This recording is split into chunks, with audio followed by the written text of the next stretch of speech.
Hello दोस्तों, सभी को जय श्री राम, राधे राधे। उम्मीद आप सब लोग राम जी की कृपा से अच्छे और सकुशल होंगे। तो बिना देरी किए शुरू करते हैं आज की इस वीडियो को। दोस्तों, एक शंकराचार्य का कहना है कि राम मंदिर में भूत प्रकट होंगे।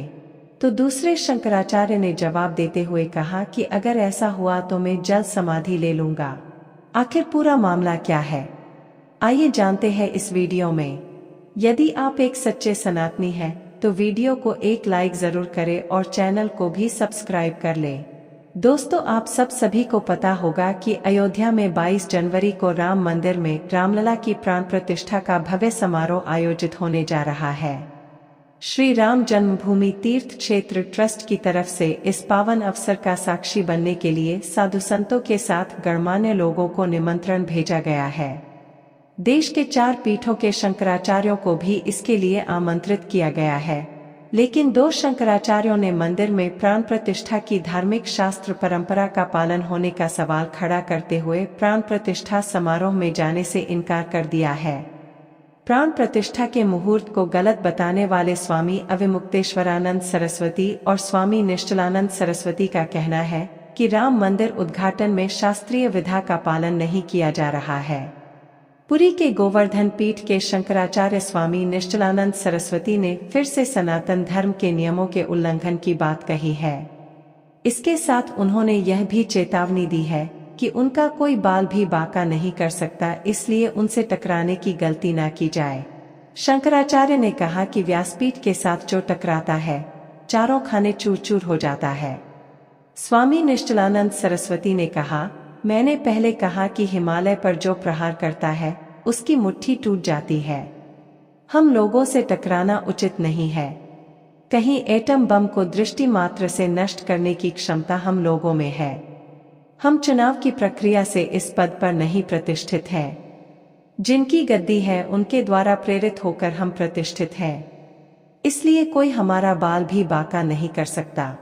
स्वामी निश्चलानंद सरस्वती ने कहा कि राम जी शास्त्रीय विधा से प्रतिष्ठित नहीं हो रहे हैं, इसलिए राम मंदिर उद्घाटन में मेरा जाना उचित नहीं है।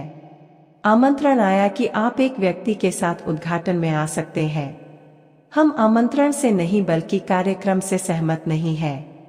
उन्होंने कहा, प्राण प्रतिष्ठा के लिए मुहूर्त का ध्यान रखना चाहिए। कौन मूर्ति को स्पर्श करे, कौन ना करे, कौन प्रतिष्ठा करे, कौन प्रतिष्ठा न करे।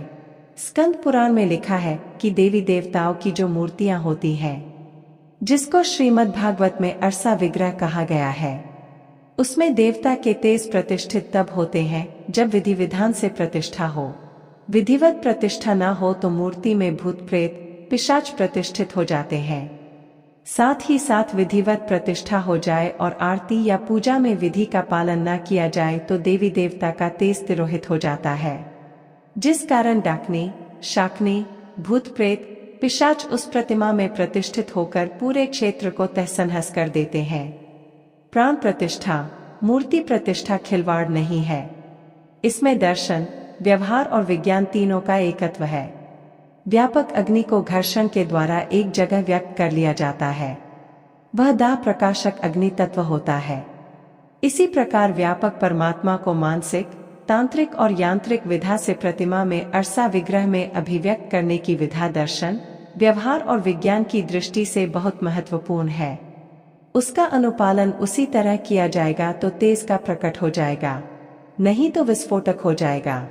उन्होंने कहा कि 2 साल बाद भी प्रधानमंत्री नरेंद्र मोदी ही प्राण प्रतिष्ठा करते तो मैं प्रश्न उठाता, क्योंकि शास्त्रीय विधा से मूर्ति का स्पर्श और प्राण प्रतिष्ठा होनी चाहिए। शंकराचार्य ने आगे कहा, अगर कोई इस गद्दी के साथ खिलवाड़ करने की कोशिश करेगा तो कितना भी बलवान हो सुरक्षित नहीं रह सकेगा। जनता को मैं भड़काता नहीं, लेकिन हमारी वाणी का अनुगम जनता करती है। लोकमत हमारे साथ है, शास्त्र मत भी हमारे साथ है, साधु मत भी हमारे साथ है। तो हमने संकेत किया कि सब तरह से हम बलवान हैं, दुर्बल हमें कोई ना समझे। असली और नकली शंकराचार्य के सवाल पर उन्होंने कहा कि जब प्रधानमंत्री, मुख्यमंत्री, राष्ट्रपति और राज्यपाल नकली नहीं तो इनसे घटिया पद शंकराचार्य का है क्या। उन्होंने आगे कहा कि शासकों पर शासन करने का पद हम लोगों का है। पूरी पीठ के शंकराचार्य स्वामी निश्चलानंद सरस्वती ने कहा कि उन्हें अयोध्या से कोई परहेज हो ही नहीं सकता। उनका तर्क है कि रामलला की प्राण प्रतिष्ठा में शामिल होने के लिए न्योता मिला है, लेकिन इसमें उन्हें केवल एक आदमी के साथ आने के लिए कहा गया है। यदि 100 आदमी के साथ भी आने का न्योता होता तो भी वह इस समारोह में नहीं जाते। शंकराचार्यों के प्राण प्रतिष्ठा समारोह में जाने को लेकर किए गए सवाल का विवाद अभी थमता नजर नहीं आ रहा है। उनके सवालों का जवाब देते हुए श्रीमद् जगद्गुरु वैदेही वल्लभ देवाचार्य ने चुनौती दे डाली है। उन्होंने शंकराचार्य अविमुक्तेश्वरानंद सरस्वती से प्राण प्रतिष्ठा की धार्मिक शास्त्र परंपरा पर शास्त्रार्थ करने की चुनौती दी है। वैदेही वल्लभ देवाचार्य ने कहा है कि जो भी इस विषय में हार जाएगा वो जल समाधि लेगा। अब अंतिम चरण श्रीमद् जगद्गुरु वैदेही वल्लभ देवाचार्य का कहना है कि जिस शंकराचार्य ने प्राण प्रतिष्ठा के इस आधार को लेकर अपना विरोध दर्ज कराया है, उन्हें खुद ही हिंदू धर्म शास्त्र का पूर्ण ज्ञान नहीं है। उनका कहना है कि तुलसी पीठ के प्रमुख जगतगुरु रामानंदाचार्य स्वामी रामभद्राचार्य सहित स्वामी वासुदेवानंद सरस्वती भी इसके आधार को धर्म शास्त्र सम्मत होने की विधिवत पुष्टि कर चुके हैं। बावजूद इसके अगर शंकराचार्य आग्रह कर रहे हैं तो उनको शास्त्रार्थ की खुली चुनौती है। शास्त्रार्थ करें, जो भी पराजित होगा जल समाधि लेगा। उन्होंने कहा है कि शंकराचार्य अविमुक्तेश्वरानंद सरस्वती मुझसे या जगतगुरु रामानंदाचार्य स्वामी रामभद्राचार्य से इस विषय पर शास्त्रार्थ करें, जो भी पराजित होगा वह जल समाधि लेगा। वैदेही वल्लभ देवाचार्य रामानंद संप्रदाय की सबसे बड़ी पीठ राजस्थान की विजय राम रावल द्वारा पीठ पाली के पीठाधीश्वर हैं। शंकराचार्य अविमुक्तेश्वरानंद सरस्वती ने राम मंदिर में होने वाली प्राण प्रतिष्ठा को लेकर कहा था कि मंदिर अभी पूरी तरह से बना नहीं है। उनका मानना है कि अधूरे मंदिर में प्राण प्रतिष्ठा शास्त्र के विपरीत है।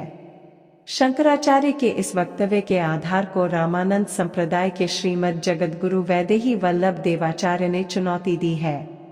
2 शंकराचार्यों ने किया प्राण प्रतिष्ठा का स्वागत। इस बीच श्रृंगेरी शारदा पीठ के वर्तमान शंकराचार्य अनंत श्री विभूषित जगतगुरु भारती तीर्थ और शंकराचार्य मठ द्वारका शारदा पीठ गुजरात के जगतगुरु शंकराचार्य ने राम मंदिर निर्माण और प्राण प्रतिष्ठा समारोह का स्वागत किया है। वहीं शंकराचार्य मठ द्वारका शारदा पीठ गुजरात के जगतगुरु शंकराचार्य ने कहा कि राम मंदिर बनने से लगभग 500 वर्षों का विवाद समाप्त हुआ है।